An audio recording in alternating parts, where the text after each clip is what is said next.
see I'm a you. friend of Amar's. Ah, wasn't he brilliant? He was brilliant, and you were brilliant. Well, I love his Paradise number.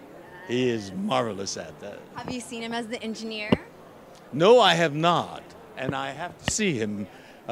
He's very proud of that achievement. Have you seen him? I've seen him do it multiple times in different productions. Where? There was one in Atlanta, and then there was the one. It was here. There was one here. Was that it? Yeah, a little bit outside LA. I saw it first in London with Leah back then at the Drury Lane Theatre, and unfortunately that was with Jonathan Pryce playing that role, and he, as you know, was very controversial. And then John took over. And we saw that in London too. Yes. The recent one? Yes. John was brilliant. That explosive energy that he's got. He's here tonight. He said he would be. Yes.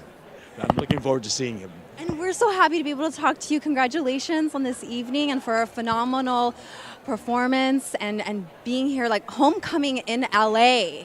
What does it mean to you to perform this in Little Tokyo? Oh, this is my hometown. I was born here. This is my home state. My mother was born in Sacramento, California. My father was a San Franciscan. They met and married here. And this Southern California has the largest concentration of Japanese Americans, and therefore the largest numbers of people and families that were touched by the internment. And so we had to bring allegiance to Los Angeles. And the Japanese American National Museum over there at First and Central was the place where we were assembled and taken from there to Santa Anita Racetrack and assigned a horse stable that was still pungent with the scent of horse manure. And I was 5 years old then, but I can't imagine for my parents taking their 3 children, my baby sister still a baby, leaving a 2-bedroom home. My father's business was taken, his bank account was taken, our freedom was taken, and imprisoned there temporarily because the camps hadn't been built yet, and taking their children into a horse stall. All 5 of us crowded into that. And that's the story we tell. And then we were, after the construction of the camp was finished, we were transported 2/3 of the way across the country to the swamps of Arkansas, to a camp called Rower. And this musical, Allegiance, is my personal tribute to my parents. I consider it my legacy project. You're so moving in it, and I know you also, this is like the second time around performing it, or third.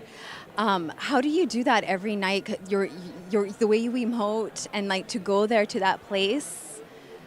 I don't know, how do you do that, because it's so personal? Well, that final speech, I'm really talking to my father, because when I was a teenager, I read the civics books, the shining ideals of our democracy. I was inspired by them, and I couldn't relate that to what I knew to be my childhood imprisonment.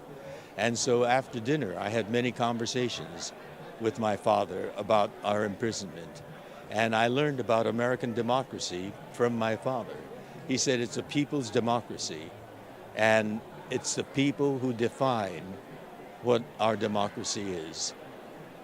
The ideals are great, and the people, George Washington, Thomas Jefferson, were the ones that articulated those ideals. But the people are also fallible human beings. And President Roosevelt, who did great things in the 30s and pulled the nation out of a crushing depression, but he was also a fallible human being. When Pearl Harbor was bombed, he was stampeded by the hysteria, war hysteria and racism of the time, and put innocent American citizens of Japanese ancestry into barbed wire prison camps simply because we happened to look like the people that bombed Pearl Harbor. So my father said, our democracy is up to us. We define what our democracy is. And he took one Sunday afternoon, he took me downtown to the Adlai Stevenson for President campaign headquarters here in downtown LA, right there. And working with all these passionate people dedicated to getting a good man, Governor Stevenson of Illinois, elected president. He didn't win, but my father said that is how we make democracy work.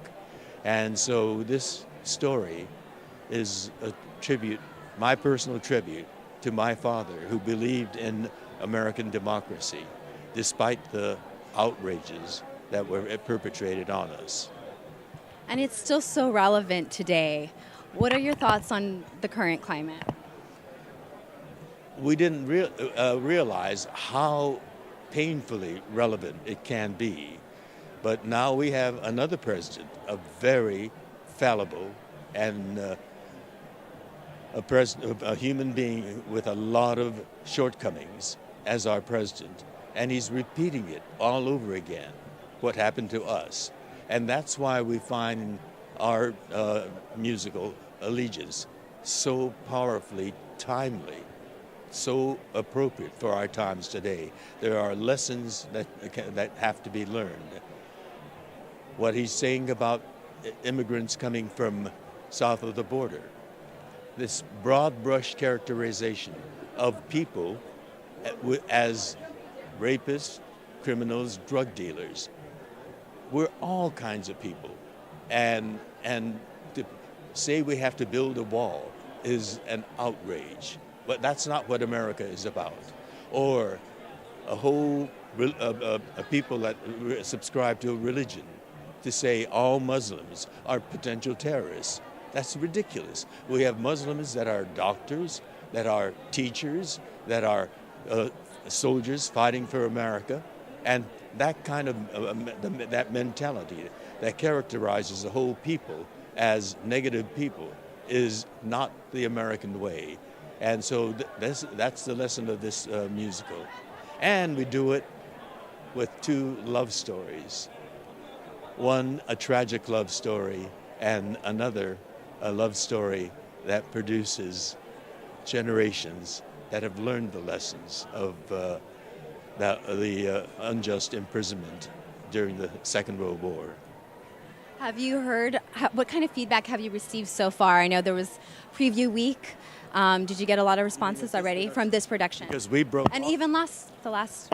We broke all records in San Diego, which is where we first did it. They've been around for 70 years, and we have the record as the most successful musical that they did.